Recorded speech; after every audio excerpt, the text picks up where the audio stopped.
And so when that day was over, Dr. Fort, when he got home, called the boys into his office, into his study, and pulled out the family Bible. He said, boys, you just saw something today that was, very exciting, I'm sure enticing. But I want you to promise me on this Bible, and I have my reasons, that you will never fly. And standing in the door, looking in, was 5-year-old Cornelia as this happened. It never occurred to him to bring her in and make her swear on the Bible. A girl of her station and of her stature would surely never be so lightheaded as to get into, much less fly an airplane. They went to a public grade school. Dr. Fort wanted them to meet and be comfortable with people in every station of life. And she was a reader, and the first little excerpt, that was her probably in high school. First little excerpt I want to read is just a paragraph about her reading habits. Isolated at Fortland, she devoured whatever she could get her hands on. Since she had been 10 or 11, Cornelia had been carrying armloads of books home from the public library.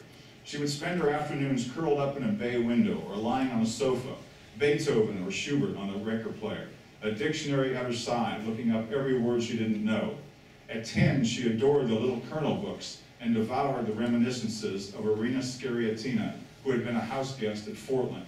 In her early teens, she developed a special fondness for Sir Walter Scott, James Fenimore Cooper, and Charles Dickens. I like good biographies, she wrote. I like stories of the sea, of pioneers, of social problems. I like anything but True Confessions murder stories. She went to Ward Belmont, which is now Belmont University. It was a very upper crust high school, finishing school for young ladies. The heiresses from Coca-Cola in Atlanta and everywhere else in the Southeast would go there. She did very well in the classes she liked and very poorly in the classes she didn't like. She, as I said, was fearless about most things just because of how she grew up. But there was one thing that completely discombobulated her as a teenage girl. When she was a sophomore in high school, she shot up to 5 feet 10 inches tall, and it threw her game plan completely off. She felt awkward, she didn't like dances, she towered over most of the boys. Through high school, she disliked the whole process of what happened at big social events. She liked hanging around with her friends, she liked going to the movies, doing all the other things, but when the events got formal and the society got high, she was uncomfortable. Later, in college, alcohol would cure that, but we'll get there in a minute. And so she wanted to go, when she got out of, as the last years at Ward Belmont came up, she wanted to go to Sarah Lawrence.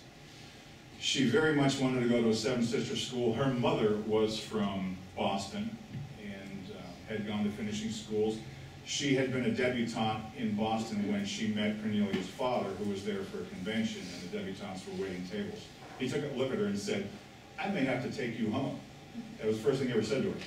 And he stayed there for a few months and finished the job, and courted her and brought her home. And she considered Nashville a provincial outlying area with mud streets and things, which it was. Cornelia wanted to go there. Her father would have nothing to do with it. Her brothers had gone to Virginia Military Institute, and if he could have sent Cornelia there, he would have. But he couldn't. So he found the next best thing, which was Ogontz College outside Philadelphia. That's now part of Penn State. At the time, it was the only all-female collegiate institution with compulsory military drilling.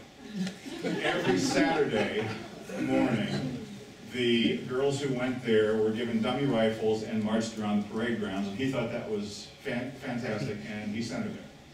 She found out that she hated it from the minute she got there, just hated it, and found out that Amelia Earhart had gone there, and once wrote, I know why Amelia took up flying. It was to escape these great gray walls. It took them a year, but they finally talked Dr. Fort into sending her to Sarah Lawrence, which I don't think he ever got over. I mean, it was way too liberal for him, and it did a number on her. She would come home every now and then and say, Daddy, my professors say that people who own radio stations and insurance companies are bloodsuckers. She would wait a second and say, and that's how we've made our money. And so he never did grow fond of the institution.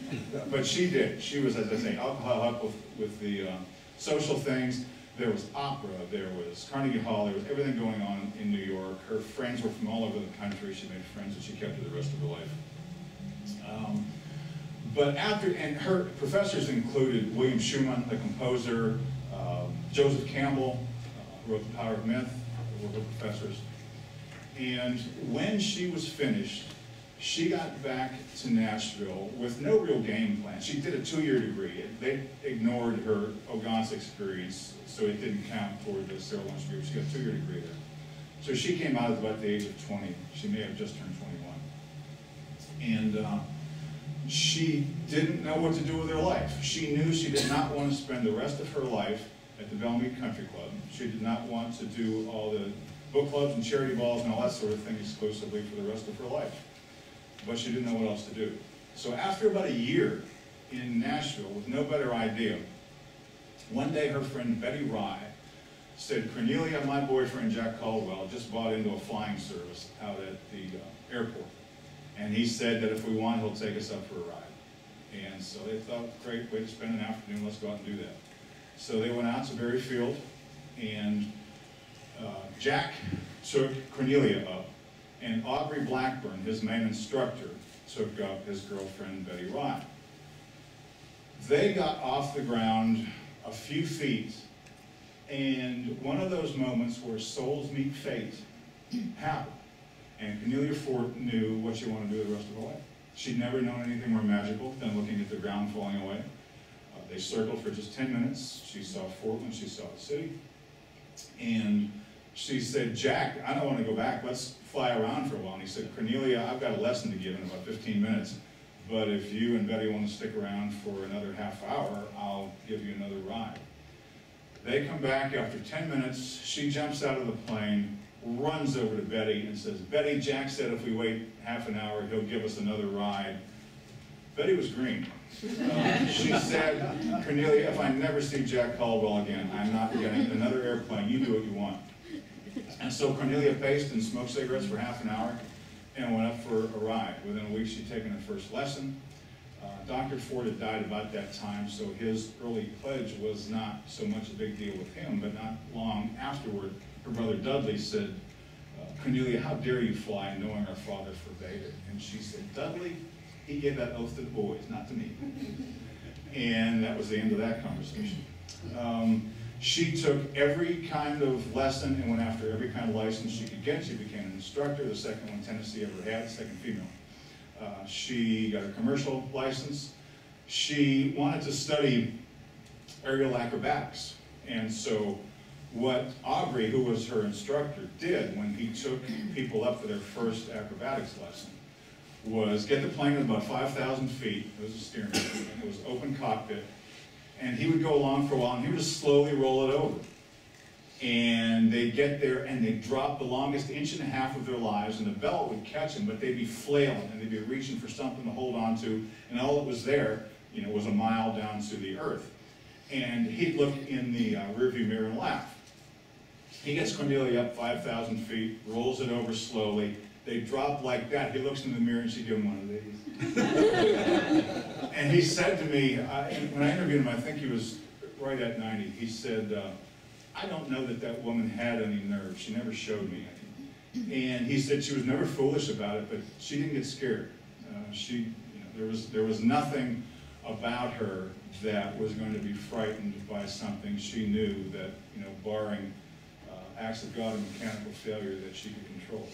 And that sense of autonomy, which I don't think she ever got at home. She was part of a family unit there, but there wasn't autonomy. Everything was sort of regulated, which is why she didn't like the country club dances. She had to be bribed to attend her own debut ball. We think it was a car. We're not sure at this point, but she had to be bribed to do that. So once she started instructing at BNA, she got restless. And here's another, just a little excerpt. Nothing ever meant so much to me as my private license. It was the first big step up. I took the privileges of that little white piece of paper very seriously. The holder may fly anywhere within the limits of continental United States. In the first week, I flew well over 2,000 miles.